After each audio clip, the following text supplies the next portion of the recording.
We are going to transition now to our first panel discussion, and this is differentiating DEI and recruitment representation. Our first panel discussion is centered around diversity.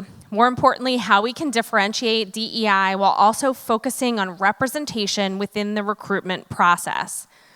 Our moderator for this panel is Jameel Rush, Vice President of Diversity, Equity, and Inclusion at the Philadelphia Inquirer. I'll welcome all of the panelists to the stage, and we'll get started. Good morning, everybody. How are you all doing? So here's the interesting. I tried to go green today, and I decided I wasn't going to print out my questions. I was going to put it on my tablet. That's either going to go really well or really poorly. So if you see me fiddling, dropping, or vigorously tapping, you know why. That's my heads up beforehand. But I'm so excited to be here on this panel today. Brief introduction of myself. My name is Jameel Rush. I am the Vice President of Diversity, Equity, and Inclusion for the Philadelphia Inquirer. I have some of my good colleagues here, so Matt and Nancy have told me that they will call me out loudly if I lie to you all, so that's okay as well. And I've had the opportunity of speaking to these panelists for we spent about an hour together earlier this week and much more through email. So I'm so excited to hear from them. I'm so excited for all of you to learn from them as well and to talk about this really important topic around diversity, equity, inclusion within the context of recruiting. And I know if any of you have been in any way cognizant of the world, you've seen how much of an emerging topic this has been, certainly since the summer of 2020 and the murder of George Floyd, but even longer than that. And our role as recruiters, as HR professionals, and people who are at the epicenter of bringing talent into our organizations, as you heard from Dan, is so critical to driving these outcomes for our companies. So I'm really excited to hear from our panelists as we talk about some of these questions. Steve challenged us to be edgy. So that means that if we give you fluff answers, I'm going to follow up with you all panelists. I know that they can handle it, and you all get the right to ask us tougher questions at the back end when we have our open dialogue. Is that game? Good. Game for all of you? All right, so the other thing is, because we only have about 30 minutes, I'm not going to do individual introductions, but I will ask that each of you introduce yourselves and talk a little bit about yourselves in the first question, and then that you answer, and then we'll continue to go from there.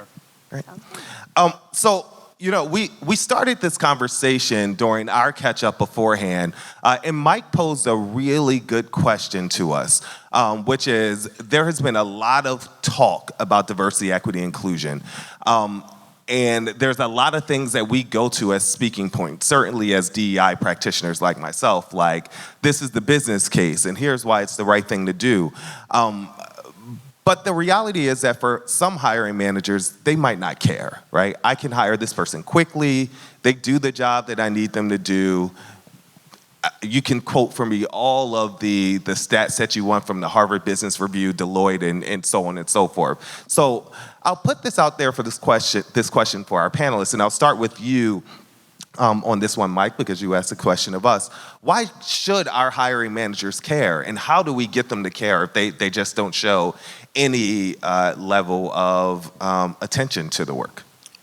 Yeah, no, and obviously I think it's a great question. It's the reason why I asked it, but I feel like everyone should have come and watched Dan present to get a good sense of why diversity is important. And you're right, the business case for diversity is well over 40 years old.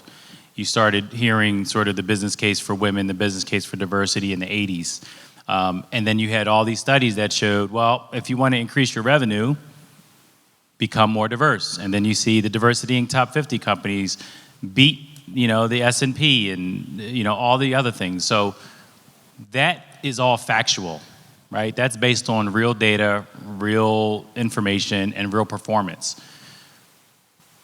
In reality, how can I get somebody to care to want to bring someone onto their team that is different from them, that might challenge them, that might give a different perspective, right? And what I can tell you is, as recruiters, and I've been doing recruiting for well over 20 years, and have grown up in the staffing world, I've grown up in the consulting world, I spent 8 years at Comcast, I've been at Deloitte and Booz Allen, so we talk about these companies that really know it well, they're on Diversity Inc. lists all the time, and you still have to convince people that the candidate that you're putting in front of them is qualified and could do the job better than the other candidates. And really, that's what it comes down to, right? As a recruiter, we have to be able to show the value of that candidate. We have to be able to show what their accomplishments were, what they've been able to overcome. Maybe I'm not presenting, hey, here's a person who's come out of war-torn Cameroon, right? But it's a factor to be able to talk about that person's resilience, that person's ability to succeed and overcome challenges, right? And we talk about business being some of the most challenging times for us as recruiters, right, in terms of getting talent. But it's also the case for companies that are not performing as well as they need to in this day and age. So the focus has to be on that candidate and that individual and their accomplishments and what they can bring to the table. And us as recruiters have to become marketers in that space, right? Because if I can't convince you that the business case is important enough for you to improve your bottom line, right, for you to improve your revenue, then what else do I have to lean on, right, is that particular candidate and how great I think they're going to be. So we do have to be salespeople. We do have to encourage that hiring manager to take a risk. And I'm going to tell you, as a leader within recruiting, if a hiring manager comes to me and says, your recruiter had the audacity to challenge me to hire somebody that I didn't want to hire in the first place, I'm going to look at that recruiter and I'm going to want to invest in that recruiter. I'm going to want to give them more development. I'm going to look at them as being a leader, because to me, that's going to be, that's somebody who I think really gets it and understands it's about the value that this candidate is bringing. So don't be afraid. Be courageous. Drive that hiring manager to think differently about how they're doing things, right? And put yourself on the line. I think it's really crucial in order for this to work.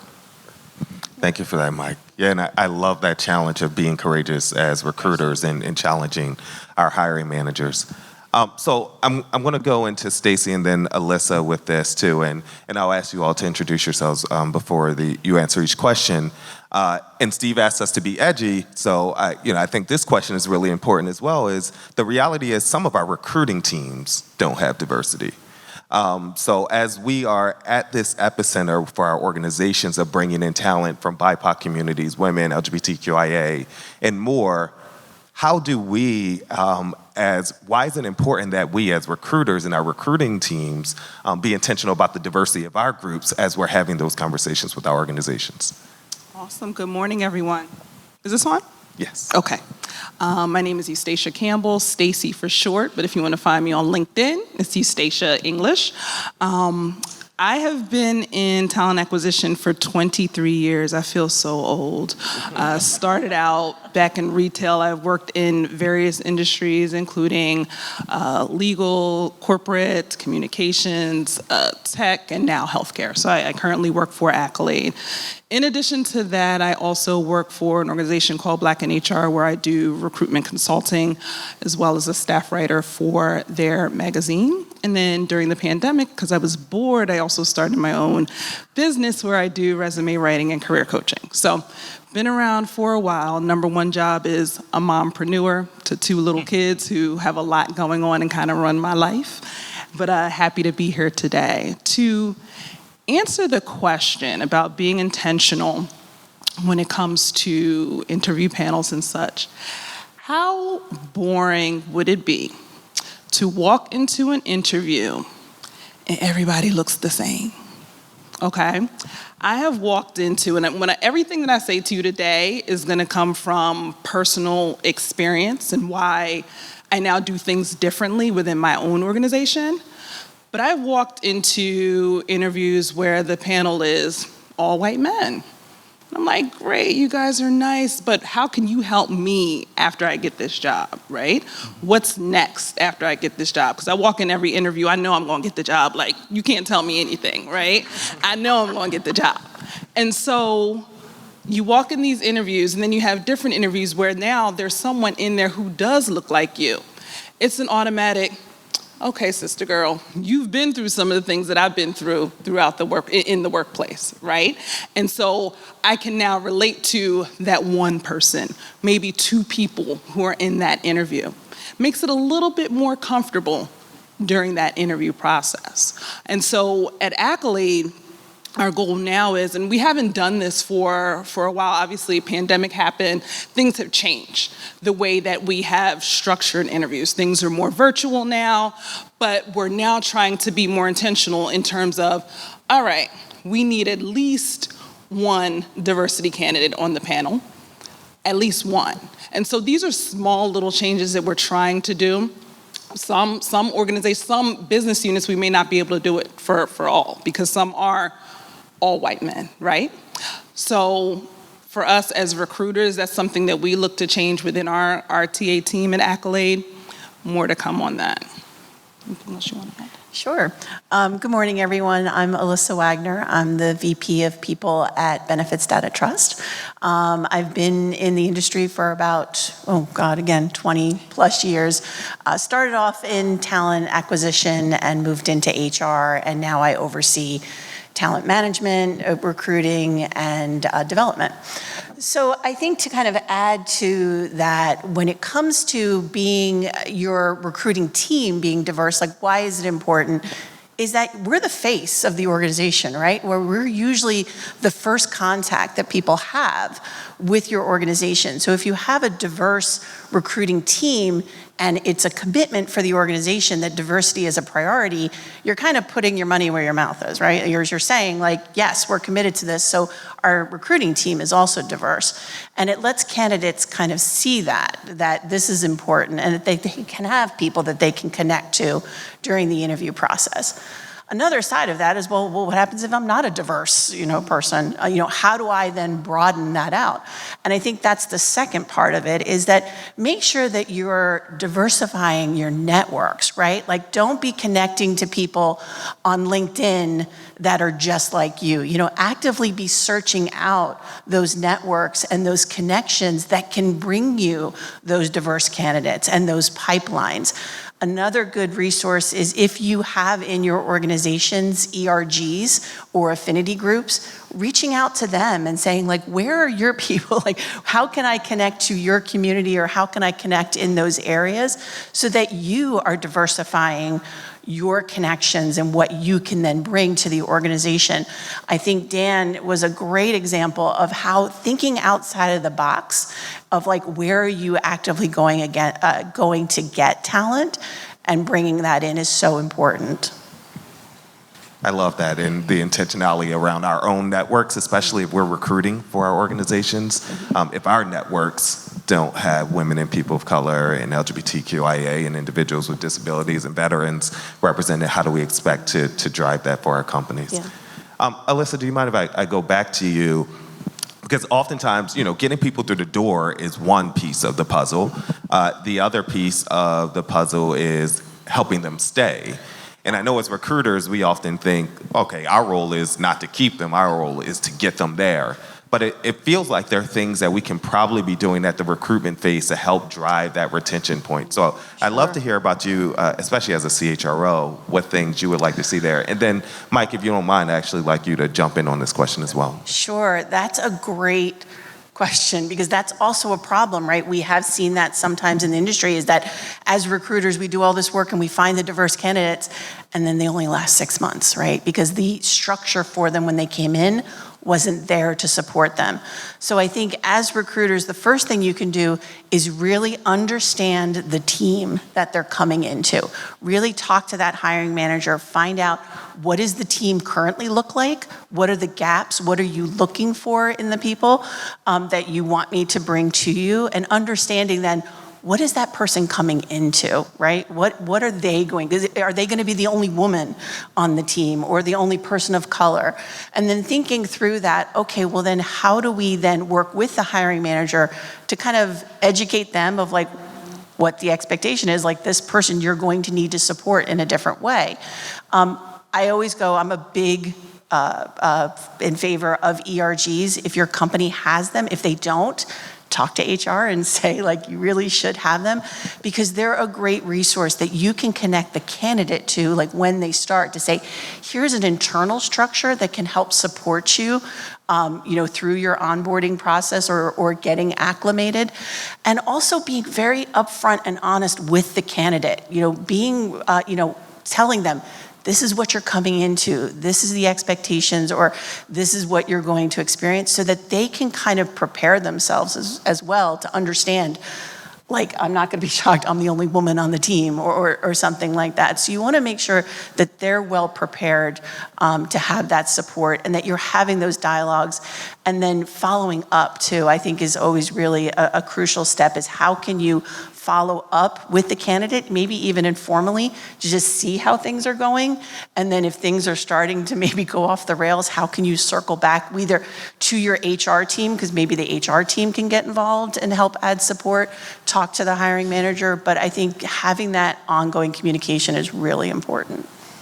Yeah, I think that sort of connection with the business, with the people team, as a recruiter is so crucial. And you have to see yourself in a lot of ways as that facilitator, right?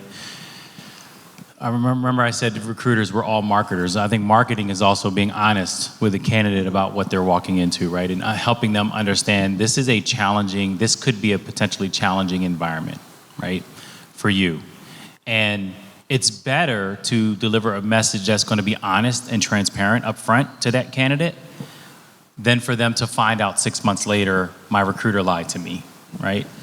And so it's really important. And so again, I go back to this sort of courage that the recruiter has to be able to have. If you have a great relationship with your hiring manager, you have to be able to say that hiring manager, I am tired of recruiting this same position every 3 to 6 months because you can't keep them. What is going on? What can we do to help solve this, right? Who needs to be who's accountable for that? Right? Is it me as a recruiter? Are you going to keep saying as a recruiter that I'm not giving you great talent and my people can't stay? Right? I think there's a bigger issue that we have to be able to address. And again, I think about this, and I challenged us all to sort of think about, from an audience perspective, what you guys have to deal with practically on a day-to-day basis as you're having those conversations, right? Not sort of relying on, well, this is what the business wants. We know it's what the business wants. But what does the business not know that they want that we can give to them? And I think part of that is being able to be courageous around that conversation and to really drive different discussions around the retention. As a recruiter, it's easy for me to say I don't own retention, but I do. I own a part of it. I own the messaging that's delivered in the very beginning. I'm willing to sift through more candidates to find that one person who's going to say, I'm going to solve this problem as an incoming employee, right? Because I know that it happens, it's happening because my recruiter told me it's happening. So how do I solve that? How can I challenge myself to stay past 6 months, right? The employee resource groups is really crucial. I think if your employee resource groups are really set up well and we can introduce somebody to a support group, a support system coming in from the very beginning, I think that's really crucial, right? I think that's really important to help drive some of that retention. But it is a village of sorts, right, that's responsible for it. I think from a recruiting perspective, we always feel that we're not empowered to impact that, but I think we really are in how we're bringing talent in the door and the messaging that we're giving them up front. Can I just add one thing? Please. So somebody helped me early on in my career, and I think that it's very important for organizations to have mentorship programs and or sponsorship programs. Have someone who is at that C-level, VP level, who is going to hold on to you and bring you up to where they are. Somebody did that for me.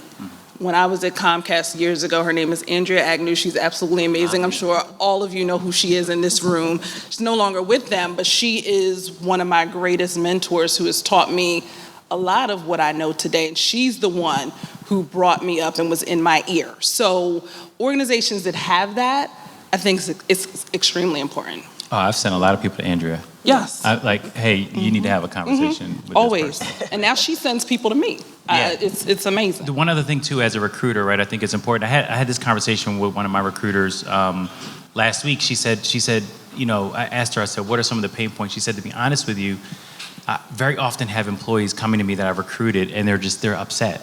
They can't go talk to this person or that person. And I said, well, what do you do, right? And she felt powerless in being. And I said, no. I said, the fact that they come to you that means that you've built a solid relationship with them. Right? And so don't be afraid to be that person as a recruiter to to answer those questions and to help guide somebody. If I know somebody that I recruited, that I spent all this time recruiting, is about to leave, I'm going to pick up the phone and say, what's going on? Where did we go wrong? Right? So again, and it's you expanding your networks. We talked about that earlier, right? Expanding your network in a way where you're now becoming valuable to that new employee, right? And I think great recruiters do that anyway because, we want to be able to expand those networks. And I love that one of the key things I took away from all of your comments around this is this authentic relationship between recruiter and candidate.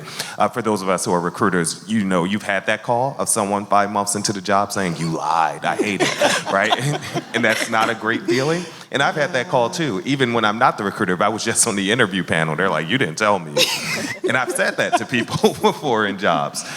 So the more that we can create a realistic expectation of the job that someone is coming into, they can decide whether or not it's the right job for them versus spending all those resources, getting them onboarded, and then you're right back at it 6 months later, or paying the firm 6 months later, no offense, Juno, to backfill that role as well. So let's talk about some of the barriers that exist within recruiting that have historically led to inequity in our processes. So I'll start with the conversation around remote work. And Stacey, I'd love you to take a stab at this one. I think the perspective is that because this hybrid environment is present now, that we all can find more candidates from underrepresented groups much easier than we have historically. I wonder, has that been the case for you, and why or why not? Hell no. So I wrote notes because I didn't want to forget anything, right? So if you see me looking down, that's what I'm doing. So I really think it depends on the industry. So in healthcare, which is the industry that I currently work in, and actively recruit for nurses, these are telephonic nurses, great, right? You would think. However, as big as Accolade is, and as long as Accolade has been around, a lot of people don't know about us or what we do or understand what we do. So the fact that, yes, some of our roles are remote doesn't matter to a diverse candidate. The fact that our pay may not be comparable to what they're making in a hospital makes a huge difference. So whether they're diverse or not, it doesn't matter.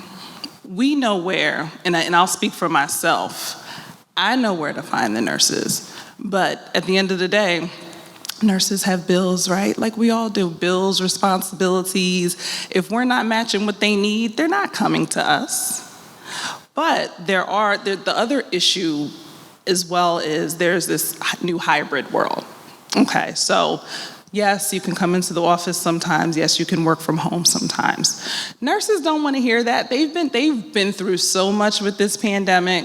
They don't want to be in the hospital. They don't want to come into the office. So now you have me as the recruiter saying, yes, remote, but I might need you to come into the office 2 days a week. That's not happening. And so despite, as recruiters, we do what we need to do in terms of sourcing to go actively find these nurses, these candidates, because we can't wait for them to come to us. But despite we do all that, and then now you're on the phone with me and I'm telling you, well, yeah, remote some days, in the office they don't want to hear it. So in our industry at Accolade, it doesn't make a difference. For some roles, depending on the business unit leader, they're okay with folks working remote. We have folks all over the country, but for particular roles, some companies are adamant about people coming into the office. So it hasn't changed the way that I recruit. I still look for the people the way that I need to look for folks. I will find folks under a rock because I talk to everybody. But it just hasn't changed for us. How about you guys? Yeah, I will say for us, it hasn't been that it's been easier. The market is so competitive right now, and I'm sure all of you realize, like, finding that talent and getting the flexibility that they want is really what's hard. The thing that has been easier is only the fact that being remote has allowed us to maybe expand our geographical area. So we've been allowed to say, like, okay, we're expanding outside of Philadelphia. So can we look in the Atlanta region or another region within the country that might bring us a more diverse talent pool? And then the only other thing that's been easier, which we've actually appreciated, is the fact that we're remote or you're doing interviews by Zoom. It's just easier to get people to actually interview, I think, because they don't have to take off a day of work. They can just log off for an hour, join the interview from their home, and then go. But I think the work of finding the diverse candidate has even gotten harder sometimes, because you're still actively pursuing these people, and everybody else is also pursuing this talent. I think I saw a metric the other day that said that there are 11 million open positions right now in the country, and there's only 7.5 million people to fill them. So candidates have all of the power in that situation of they can choose the organizations that they want to go to and that provide the best environment for them, whether it be flexibility or pay.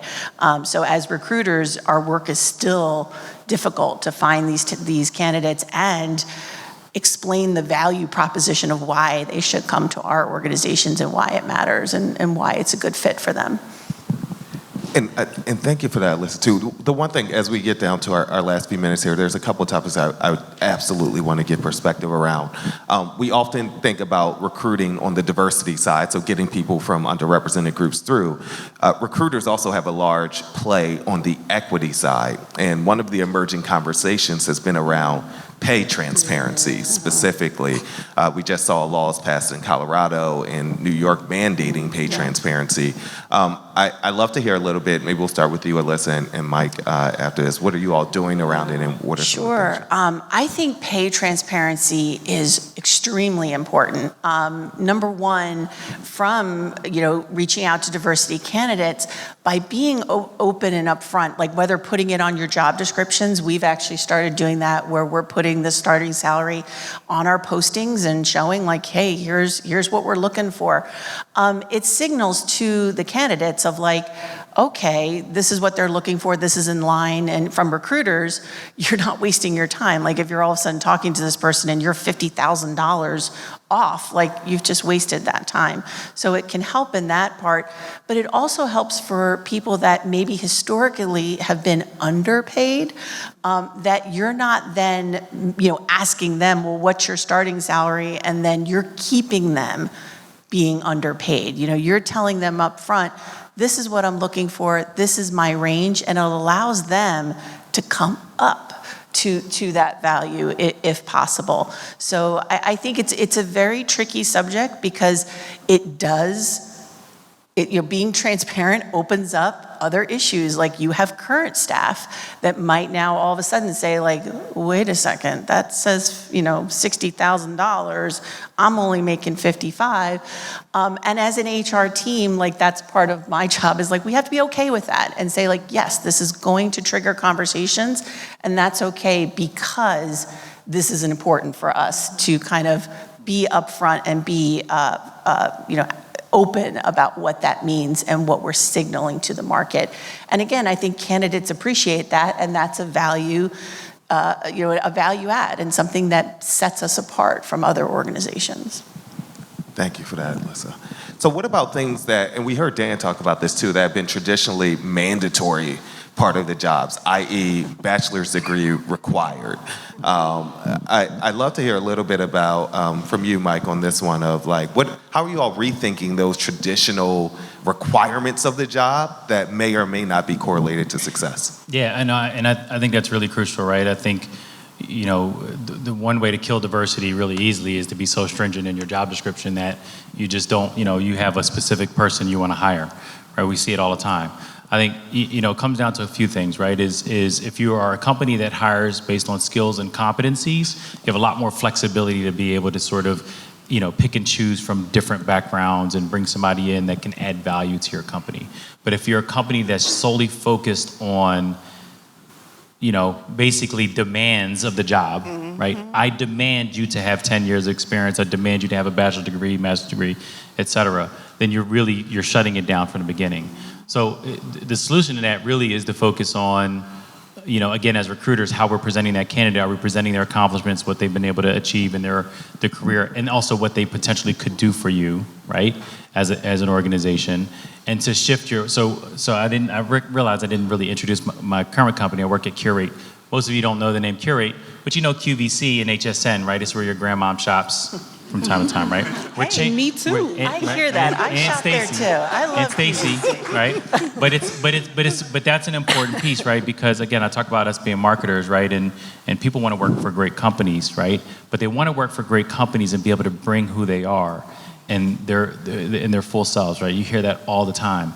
But if your interview guides and your interview process is solely focused on, all right, you do your pre-screen to determine do they have the minimum requirements for the job, right? And during the interview, it's really just kind of reiterating all those points and all those demands in the job description.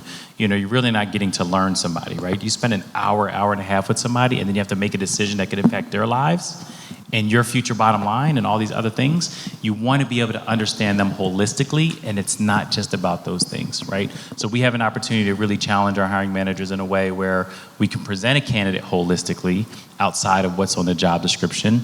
And one of the things we did at Qurate, I see Naja back there, my diversity recruiting manager, and we redid the interview guides. We've added all kinds of inclusive questions and other things that really get to go away from just skill set, competency, just requirements for the job, but focus on skill set and competency and ask them in a way where we can really try to shift our ways of thinking around that. So there's some practical things you can do, some real solutions you can do to put it in place. But I think, again, as recruiters, this is the art behind how we talk to people, how we engage people, is really getting behind all of those details in a job description. And Stacey, I'm going to ask you a question so you can because I want you to wrap us up with all of this. So I think in responding to what we heard from Alyssa and Mike, please jump in. But the one thing I think is really valuable about your perspective is you're also doing this day in, day out with hiring managers. And one of the things we constantly hear from recruiters and my recruiting partners, it's the hiring manager just won't listen, right? Like I've done all this stuff, but they're not paying any attention to me. So I'd love for you to give some perspective on how you've support, influence, and help to guide hiring managers to get to these spaces. Before I answer that question, real quick, just to piggyback off of Mike. Going to college is a privilege that everybody does not have, okay? I used to be that recruiter where this is what the job description says, this is what the expectations, this is what the qualifications are. That was me for many years until I got laid off from my job and had to go work in New York. Okay, life happens, situations happen. Thank God for companies like HopeWorks, where they understand that life happens, right? And so it wasn't until something personally happened to me when I started to look at things a little bit differently. Yeah, all these student loans I have, that's a privilege right now that some people cannot afford. If it's the difference between I gotta eat and feed my family, or let me go to school to get this bachelor's degree or master's degree because that's what I need for the job, what do you think people are gonna do, right?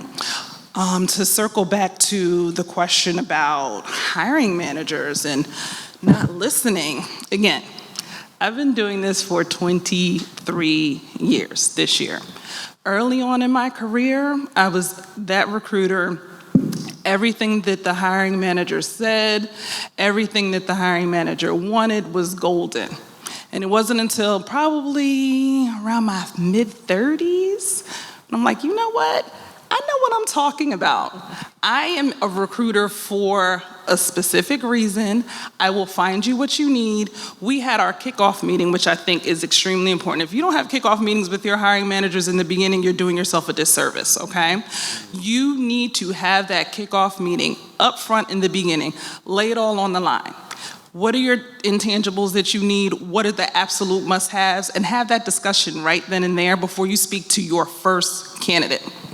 Because at the end of the day, when you get through the process and you have agreed on all of this in the beginning, and then somebody wants to switch it up on you, you just remember, listen, didn't we talk about on such and such day, this is what we were gonna do, and this is what we said, and now you wanna change it? No, we're not doing that. The other thing that I learned also later in my career is sometimes You just gotta let the hiring managers fail one good time. Just let them go. You got it. Let them go one good time. Then they will realize and begin to trust you. When that happens, oh, Stacy was right. Let them fail. Let them fail. In a professional way, of course. All right, so I think I'm at my time for this, but I just wanted to say a huge thanks to this panelist and for all of your insights and perspectives. So please clap it up for Alyssa, Stacy, and Mike. Thank you, everyone.